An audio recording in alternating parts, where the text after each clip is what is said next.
It's good to be with you today. I trust you're having a good Thursday as we progress through this week.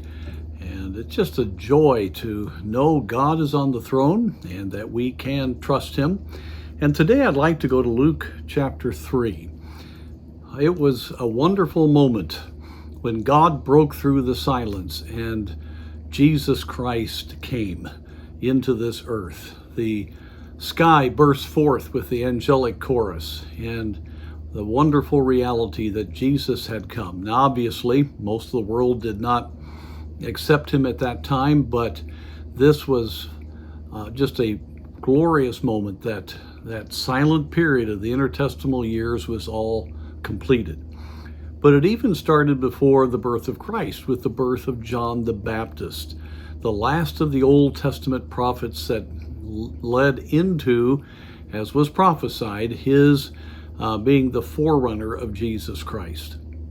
In Luke chapter 3, we have his message that proclaims the good news of what was going to happen with the Messiah's appearance and what he would do. And I want to look at just one verse of what he speaks of out of Isaiah, and that's in verse 6.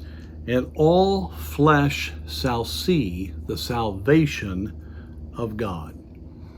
Now, this is what we need to understand. He said that by faith in a very dark time. The Roman Empire controlled.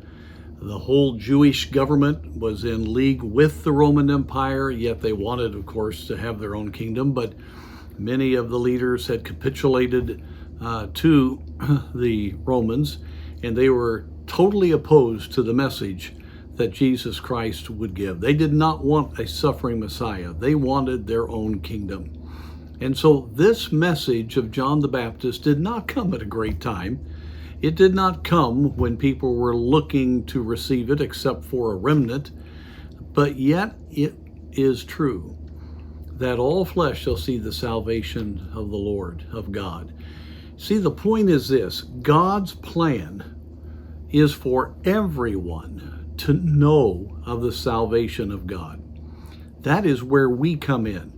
Here, as we look at a very dark day, I could spend hours telling you what's happening in our country, what's happening in Europe, what's happening all around the globe, many different facets of things that are extremely concerning for us as believers especially, or just individual people that believe in liberty. We could really paint a very dark picture, but we can know that God's purpose for us is the same as that prophetic voice of John the Baptist, that God wants everyone to see the salvation of the Lord. And if we are willing to be used of God, he will use us in ways that are far greater than we could ever imagine.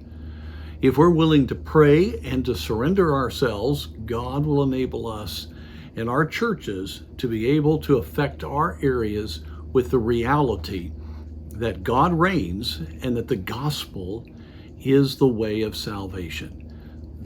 Folks, this isn't something that's a nice idea. This is truth. Look in that dark day. Before the end of the first century, the entire Roman Empire was shaken, all the way from China to England. Incredible. And that could happen today, and it is happening in many parts of the world. It could happen in our country. We've got to get out of our limited vision, and we got to get excited that was the message of John the Baptist, and it should be our message today. Jesus has come, salvation is here, and we want everyone to know.